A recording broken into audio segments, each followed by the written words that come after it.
ठीक है,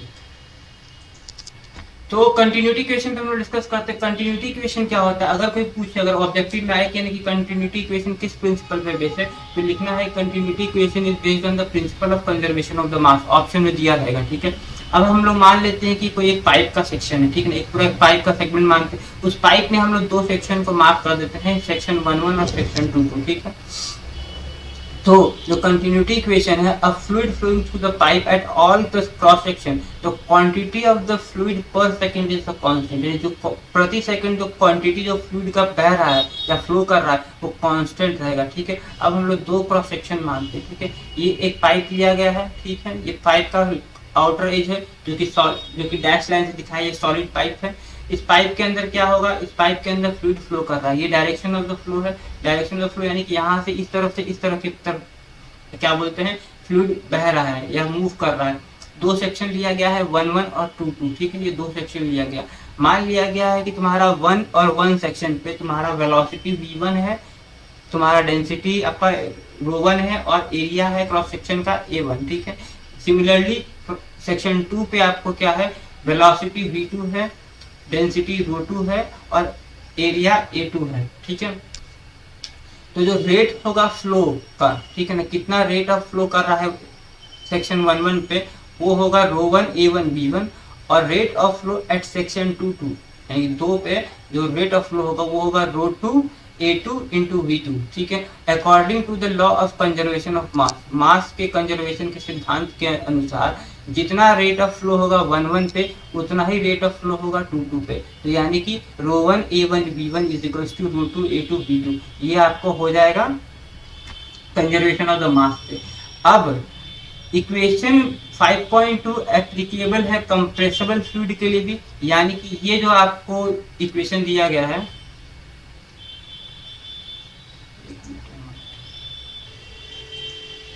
ये जो इक्वेशन दिया गया है, ये इक्वेशन आपको कंप्रेसिबल के लिए भी और इनकम्प्रेसिबल के लिए भी, दोनों के लिए, ये दोनों के लिए काम करेगा। यानी कि ρ1 a1 b1 is equals to ρ2 a2 b2, compressible as well as incompressible, दोनों केस में फ्लूइड के काम करेगा। इसको कहते हैं हम लोग कंटिन्यूटी इक्वेशन। अगर मेरा फ्लूइड अगर लिक्विड है, अब जो भी फ्लूइड को हम स्टडी कर रहे हैं अगर वो लिक्विड है, तो लिक्विड के केस में क्या होता है, मेरा ρ1 ρ2 बराबर हो जाएगा। तो क्योंकि ρ1 ρ2 बराबर हो जाएगा तो ये दोनों तरफ से कैंसिल हो जाएगा और क्या बच आएगा कि ऊपर वाला इक्वेशन 5.2 का हमारा बच जाएगा कंटिन्यूटी इक्वेशन में a1 v1 is equal to a2 v2। ठीक है, अब इसी सिद्धांत पे दो क्वेश्चन है, तो वो दो क्वेश्चन हम लोग देख लेते हैं, 2-3 क्वेश्चन देख लेते हैं, डिस्कस कर लेते हैं। यहाँ पर देखिए एक पाइप दिया गया है, इस पाइप का यहाँ पर डाया दे दिया गया है 10 सेंटीमीटर, यहाँ पर डाया दे दिया गया है 15 सेंटीमीटर, यहाँ पर वेलोसिटी v1 दे दिया गया। अब आपसे पूछ रहा है कि सेक्शन 2 पे आपका वेलोसिटी कितना है, यानी यहाँ पर v2 निकालना। तो क्या कीजिएगा, पहले इसका एरिया निकाल लीजिएगा और इसका एरिया निकाल लीजिएगा। एरिया कैसे निकालिएगा, π/4 into D square, π/4 into D square. ठीक है, π/4 d1 का स्क्वायर, π/4 d2 स्क्वायर, दो अलग अलग करके निकालिएगा, एरिया निकल जाएगा a1 a2। उसके बाद क्या, वेलोसिटी v1 पता है। अब क्या करना है, एरिया हमको पता है, वेलोसिटी v1 पता है, तो a1 v1 कर देंगे। ये किसके बराबर होना चाहिए, area at 2 into velocity at the 2। Area at the 2 हमको पता है, वेलोसिटी एट द 2 निकल जाएगा। सिंपल सा चीज है, एक लाइन में आंसर बन जाएगा। इसी तरह से क्वेश्चन नंबर 2 है। क्वेश्चन नंबर 2 में क्या है, ये एक आपको ब्रांच पाइप है, यानी कि एक बड़ा पाइप था, फिर बड़े पाइप से दो छोटे पाइप में फिर टूट गया, और यहाँ पर ये क्या है, यहाँ पर ये जॉइंट है, यानी कि यहाँ पर ये सेंटर है जहाँ पर ये तीनों मिल रहा है। तो अब जितना भी डिस्चार्ज अंदर आएगा उतना ही डिस्चार्ज बाहर जाएगा, कुछ डिस्चार्ज लॉस तो होगा नहीं। ठीक है, तो कंजर्वेशन ऑफ मास से क्या है, जितना इनलेट होगा यानी कि जितना आया है उतना ही बाहर जाना है। तो अब जो जितना वेलोसिटी है, जितना क्वांटिटी ऑफ द फ्लूइड अंदर आया है, तो वो क्या है, वो निकाल लीजिएगा। यहाँ पर आपको v1 पता है, d1 पता है, तो d1 से आप एरिया निकाल लीजिएगा, और यहाँ पर v1 पता, तो यहाँ पर आपको q निकल जाएगा। ठीक है, q इज इक्वल्स टू क्या होता है, एरिया इंटू वेलोसिटी। ठीक है, अब q, तो ये जो q है इसको आप q1 डिनोट कीजिए। ठीक है, यहाँ पर जो आया ये, क्योंकि यहाँ पर आपको v पता है, d पता है, तो आप यहाँ पर क्या कीजिएगा, यहाँ पर आप निकाल लीजिएगा q। ठीक है, यहाँ पर आप q निकाल लीजिएगा, एक सेकंड रुकिए।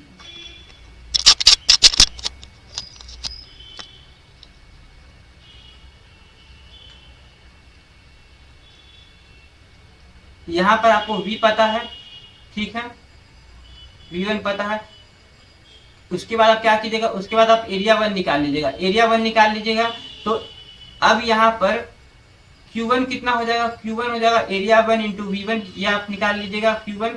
अब Q1 इज इक्वल टू हो जाएगा Q2 प्लस Q3, ठीक है। आपको Q2 भी आप निकाल लीजिएगा, Q2 कैसे निकालिएगा, आप π/4 इंटू D2 का होल स्क्वायर कीजिएगा तो आपको एरिया 2 निकल जाएगा, और वेलोसिटी है 2 आपको पता ही है, ठीक है। तो इससे आप Q2 भी निकाल लीजिएगा। अब Q3 बचा है, Q3 के लिए क्या करना है, Q3 के लिए करना है कि आपको D दिया हुआ तो इससे आप A3 निकाल लीजिएगा, ठीक है। A3 निकालने के बाद आप इसको V3 से गुना कर दीजिएगा, ठीक है। तो ये आपको Q3 निकल गया। अब क्योंकि तीनों चीजें आपका क्या बोलते हैं, ये इक्वेशन फॉलो कर रहा है, Q1 is equal to Q2 plus Q3। तो Q1 पता ही है, Q2 पता ही है, Q3 हमको क्या बोलते हैं, ये हम यहाँ पर कर ही लिए। तो Q1 माइनस Q2 कर देंगे, Q1 माइनस Q2 कर देंगे तो हमको क्या निकल जाएगा, Q1 माइनस Q2 करेंगे तो Q1 माइनस Q2 कर देंगे तो हमको निकल जाएगा Q3। तो इसमें फिर डिवाइड कर देंगे हम एरिया से, एरिया 1 से, तो हमको क्या मिल जाएगा, वेलोसिटी मिल जाएगा। तो इस तरह से आपको निकाल लेना है। अब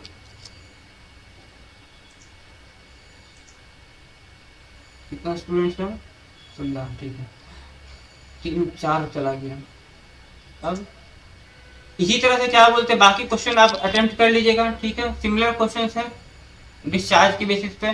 ये भी देखिए ब्रांच पाइप है, जितना क्या बोलते हैं क्वांटिटी कंजर्व करेगा, Q1 यहाँ पर Q1 मान लीजिएगा, या यहाँ पर Q1 Q2 है, तो इसी तरह से सेम फॉर्म पे काम करेगा। सब कंटिन्यूटी इक्वेशन पे भी आपको सॉल्व करना है, ज्यादा हार्ड क्वेश्चन नहीं है, सिंपल सिंपल क्वेश्चन है, बन जाएगा तुरंत। अब कंटिन्यूटी इक्वेशन आपको, अब कंटिन्यूटी इक्वेशन 3 डायमेंशन के केस में, यानी कि अब कार्टेशियन कोऑर्डिनेट्स में आपको कंटिन्यूटी इक्वेशन ड्राइव करना है। तो इसके लिए क्या किया गया है कि इसके लिए मान लिया गया है कि ये आपका एक 3 एक्सिस है, एक्स वाई जेड एक्सिस, ठीक है।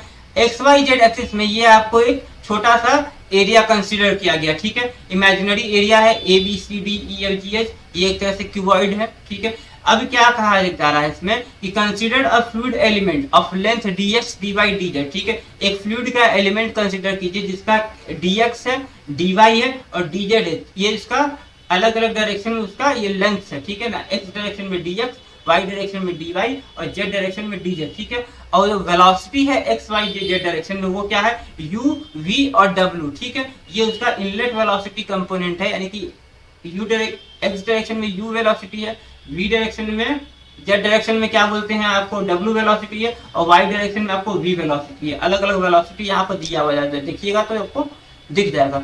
जूम कर देते हैं, थोड़ा सा देख लीजिए,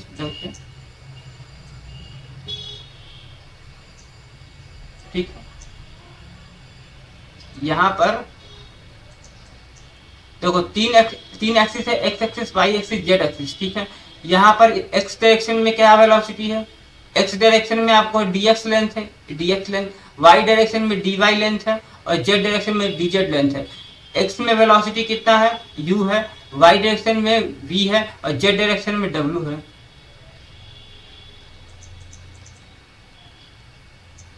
अब जो मास है, यानी कितना जो क्या बोलते हैं फ्लूइड एंटर कर रहा है, ये जो इसका फेस ए बी सी और डी है, इस फेस से, यानी कि इस डायरेक्शन से,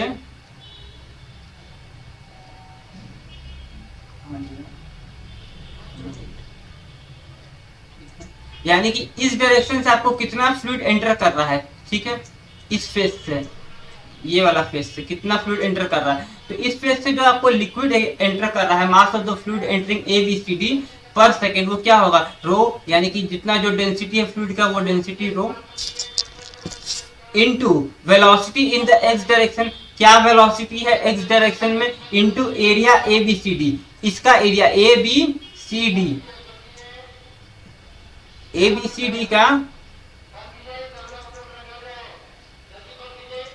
ABCD का ये वाला जो एरिया है ABCD, इस ABCD का एरिया लेना है, इसमें इस तरफ में क्या वेलोसिटी है वो लेना है और साथ साथ में डेंसिटी लेना है, ठीक है। इन तीनों को लीजिएगा तो क्या हो जाएगा आपका,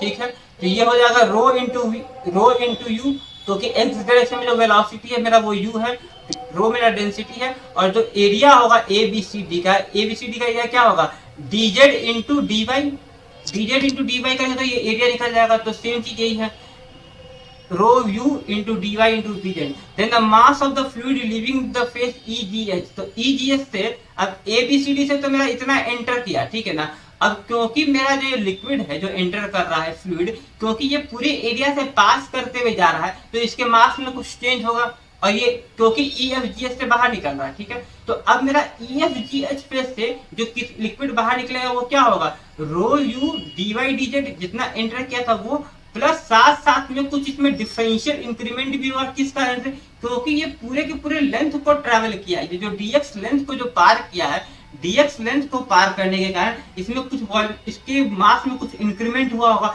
तो वो मास का इंक्रीमेंट क्या कीजिए, पार्शियल डिफरेंशिएशन कीजिए, किसके संग, dx के साथ, यानी कि इस लेंथ के संग, यानी कि डेल्टा एक्स के संग इसका पार्शियल डिफरेंशिएशन कीजिए, ठीक है। तो वो आपको मास में इंक्रीमेंट हो गया। तो del by delta x rho you d u by d Z into D x करना है। तो gain of mass in x direction, तो एक्स डायरेक्शन में फ्लूइड का फ्लो में क्या मास में इंक्रीमेंट हुआ, ठीक है। मास में इंक्रीमेंट कितना हुआ, तो मास थ्रू एबीसीडी, जितना मास एबीसीडी से आया और जितना मास ईएफजीएच से निकला, तो मास एबीसीडी से कितना आया, rho you D Y D Z आया, और मास बाहर कितना निकला, rho you D Y D Z minus del del x into rho you D Y D x D Y D Z into D X, ठीक है। तो आपको कितना मास आपको गेन हुआ, मास जो गेन हुआ वो negative of del x rho you D x D Y D Z, और D x D Y D Z क्या होता है, ये एलिमेंटल एरिया। सिमिलरली क्या बोलते हैं, अगर मेरा नेट मास गेन अगर हम वाई डायरेक्शन में देखेंगे तो वाई डायरेक्शन में भी सिमिलर होगा, डेल वाई रो वी, क्योंकि यहाँ पर एक्स डायरेक्शन था, एक्स डायरेक्शन में हम लोग कौन सा कंपोनेंट लिए, यू का कंपोनेंट लिए।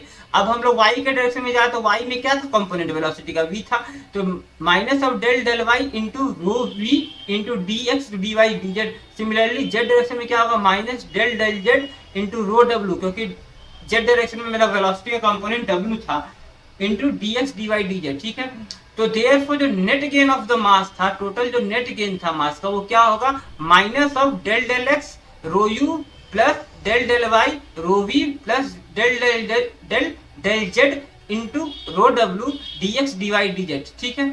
अब ये हो गया total net gain of the मास।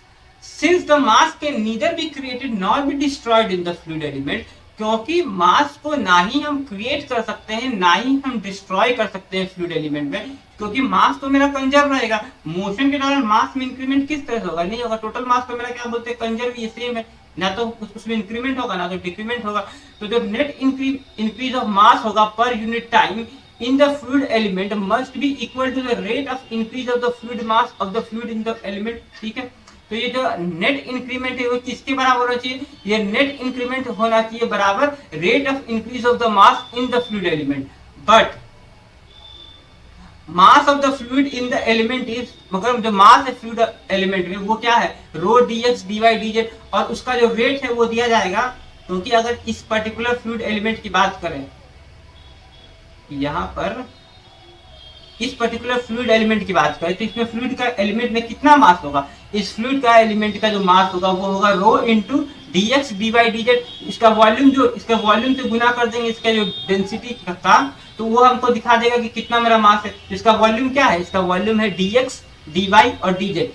इन तीनों का गुना करेंगे तो हमको इसका वॉल्यूम मिल जाएगा। इस वॉल्यूम के संग अगर इसका रो को गुना कर देंगे, इसका डेंसिटी को गुना कर देंगे, तो हमको इसके अंदर का पूरा वॉल्यूम, इसके अंदर का पूरा मास पता चल जाएगा।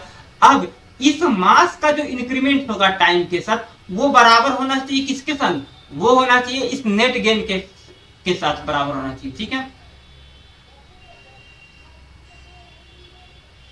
यानी कि ये जो मास था del rho D x D Y D Z, इसका जो डिफरेंशिएशन करेंगे हम लोग टाइम के साथ, ये होना चाहिए बराबर किसके बराबर होना चाहिए, ये इसके बराबर होना चाहिए, ठीक है।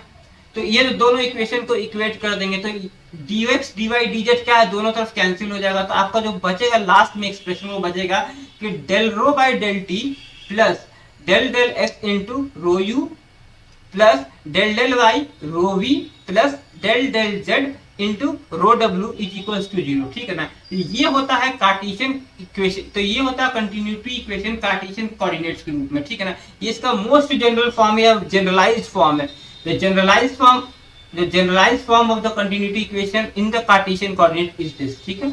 अब क्या करोगे, ये जो इक्वेशन है ये किस किस केस में एप्लीकेबल होता है, ठीक है ना। कभी कभी ये भी पूछ सकता है ऑब्जेक्टिव में कि जो आपका कार्टेशियन कोऑर्डिनेट में जो कंटिन्यूटी इक्वेशन निकालते हैं वो किस किस केस के लिए एप्लीकेबल होता है, ठीक है। तो ये वाला जो जनरलाइज्ड फॉर्म है ये 3 केस के लिए एप्लीकेबल होता है। किस किस के लिए, स्टेडी अनस्टेडी फ्लो के लिए, यूनिफॉर्म नॉन यूनिफॉर्म फ्लो के लिए, कंप्रेसिबल और इनकंप्रेसिबल फ्लो के लिए, ठीक है ना। अब हम लोग देखते हैं कि ये अलग अलग केस में इसका फॉर्म कैसे चेंज होता है। ये मेरा एकदम जनरलाइज्ड फॉर्म है। अब इसका अलग अलग तरह से जब इसमें लगाते हैं, यानी कि स्टेडी अनस्टेडी फ्लो के केस में लगाएंगे तो किस तरह से काम करेगा, यूनिफॉर्म नॉन यूनिफॉर्म में कैसे काम करेगा और कंप्रेसिबल इनकंप्रेसिबल में कैसे काम करेगा। तो जब स्टेडी फ्लो होता है तो स्टेडी फ्लो का डेफिनेशन क्या था, स्टेडी फ्लो का डेफिनेशन था कि जो भी मेरा जो फ्लूइड का पैरामीटर है, फ्लो का पैरामीटर है, जैसे कि वेलोसिटी, एक्सेलरेशन, डेंसिटी और प्रेशर, ये टाइम के साथ चेंज नहीं करेगा, ठीक है ना। ये था मेरा स्टेडी फ्लो का डेफिनेशन। तो यहाँ पर मेरा जो डेंसिटी है वो टाइम के साथ चेंज नहीं करेगा, तो यानी कि del rho by del t is equal to 0। तो सेम चीज को क्या बोलते हैं हम, ये 5.3 में डाल देंगे। तो यहाँ पर स्टेडी फ्लो के केस में क्या होगा, ये वाला टर्म आपका चला जाएगा, बाद बाकी बचेगा ये 3 टर्म, यानी कि del del x rho u plus del del y rho v plus del del z rho डब्ल्यू इज इक्वल टू 0। ये हो गया आपका स्टेडी स्टेट का केस। अगर फ्लूइड इनकंप्रेसिबल है, यानी कि फ्लूइड को आप फ्लूइड में स्पेस के साथ किसी तरह का क्या बोलते हैं, एक पॉइंट से दूसरे पॉइंट में किसी तरह का उसके डेंसिटी में चेंज नहीं आ रहा है, तब उस केस में क्या करेंगे, या रो को हम कांस्टेंट मान लेते हैं, तो उस केस में क्या होगा, तब मेरा ये जितना भी अंदर का जो रो का टर्म है सारा का सारा निकल जाएगा बाहर, ये 0 के बराबर हो जाएगा। तो del del x del u, ठीक है, यानी कि फिर ये वाला इक्वेशन बचेगा del u by del x plus del v by del y plus del डब्ल्यू by del z is equal to 0। ये किस केस में होगा, ये उस केस में होगा जब फ्लूइड इनकंप्रेसिबल रहेगा, ठीक है, और स्टेडी फ्लो रहेगा।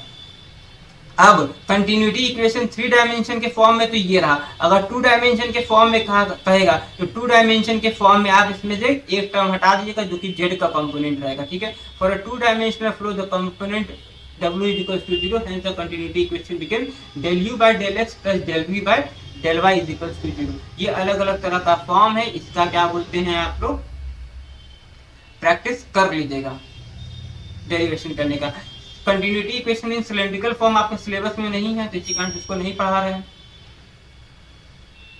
अब कंटिन्यूटी इक्वेशन पे कुछ न्यूमेरिकल्स है, ये न्यूमेरिकल्स आज की क्लास के लिए इतना, आज की क्लास के लिए थोड़ा सा और पढ़ लेते हैं, बस टाइप्स ऑफ फ्लो पढ़ लेते हैं, तो इसके बाद इसका न्यूमेरिकल आप लोग बनाइएगा, नहीं बनेगा तो फिर उनको बाद में डिस्कस करेंगे। वेलोसिटी एंड एक्सेलरेशन पढ़ लेते हैं, ठीक है। मान लेते हैं कि मेरा एक वेलोसिटी है, मान लेते हैं कि मेरा एक रिजल्टेंट वेलोसिटी है, ठीक है, v। एक सेकंड रुक जाइएगा।